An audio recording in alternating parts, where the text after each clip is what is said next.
Vice ganda, gustong maging presidente kaagad sakaling sasabak sa politika. Kung sakaling pumasok sa mundo ng politika, nagbiro ang TV host at komedyanteng si Vice ganda na ang pinakamataas na posisyon sa gobyerno ang kanyang target. Sa isang panayam kay OG Diaz para sa Showbiz Updates YouTube channel, nilinaw ni Vice na hindi pa niya nakikita ang sarili sa larangan ng politika. Ngunit kung sakaling magpasya siyang pasukin ito, sinabi niya na hindi niya ito may hahanda. Parang hindi ko siya mapaghahandaan. Parang sabi nga nila, calling. Kapag naramdaman mo, naramdaman mo. Ni hindi ko nga siya paplanuhin, pahayag ni Vice. Ipinahayag niya na sa kabila ng mga tanong tungkol sa kanyang posibilidad na maging politiko, tila hindi ito bagay na maaari niyang paghandaan. Dagdag pa niya, kaya kapag may nagtatanong nga sa akin, niloloko ko. Sabi ko, ayaw ko niyan. Ang baba, gusto ko presidente agad.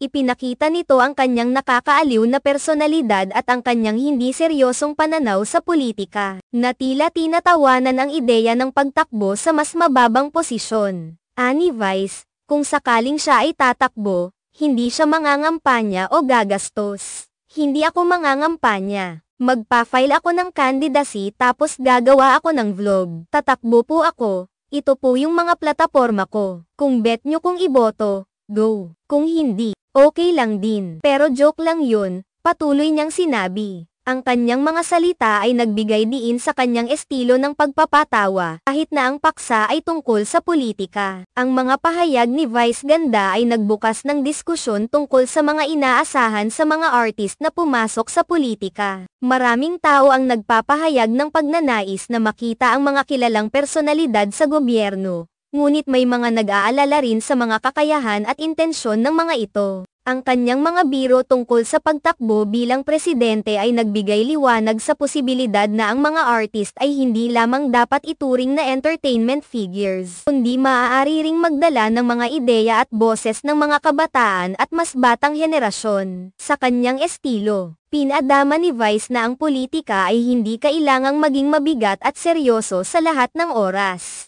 Sa kabila ng kanyang mga biro, ipinapakita nito na siya ay may kamalayan sa mga isyong panlipunan at nais na maging bahagi ng diskurso, kahit nasa isang hindi tuwirang paraan. Kaya naman, ang kanyang mga komentaryo ay hindi lamang simpleng katatawanan kundi nagiging salamin din sa mga tunay na pananaw ng mga tao sa gobyerno at sa mga taong inaasahang manguna sa mga isyong ito. Marami ang nahihikayat na suriin ang kanilang mga opinyon at pagtingin sa mga artist na nag-iisip na pumasok sa politika. Sa huli, bagamat ang kanyang mga pahayag ay puno ng biro, maaaring magbigay ito ng inspirasyon sa ibang mga artist na maging mas aktibo sa mga isyong panlipunan. Ang pagkakaroon ng mga personalidad tulad ni Vice ganda na handang pag-usapan ang politika sa isang mas magaan na paraan ay mahalaga, lalo na sa isang lipunan na puno ng iba't ibang pananaw at opinyon. Sa ganitong paraan, maaaring makuha ng mga tao ang atensyon na kailangan upang mas maunawaan ang mga isyu at hamon na kinakaharap ng bansa.